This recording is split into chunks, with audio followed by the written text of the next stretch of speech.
வீட்டு வேலை பார்க்கதான் நேரம் சரியா இருக்கு. தொழுகை எங்கக்கா நேரம் கிடைக்குது? தொழுகைக்காக நேரம் ஒதுக்கணும். அல்லாஹ் நமக்காக சொர்க்கத்தில் ஒரு இடம் ஒதுக்குவான். அப்படிதான்ப்பா வீட்டு வேலைக்கு மட்டும் முக்கியத்துவம் கொடுத்துட்டு ஒரு நாள் வீடு வாசனா கழுவிட்டு முடியாம இசா தொழுகாம தூங்கிட்டேன். 11:30 மணி போல அரை தூக்கத்திலேயே நினைவு வருது.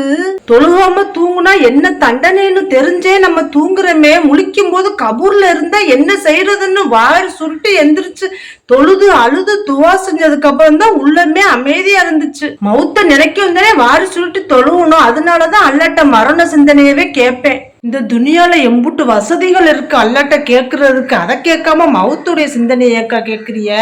மரண சிந்தனையில் இருந்தாதான் தொழுகையமும் விடமாட்டோம். எல்லா நற்செயல்களும் அல்லாஹுடைய பரக்கத்தும் நம்மை தேடி வரும். மறுமையவும் வெற்றி அடையலாம். என் இறைவா, என்னையும் என் சந்ததிகளையும் உலக மக்களையும் தொழுகையை நிலைநாட்டுவோராக ஆக்குவாயாக. ஆமீன்.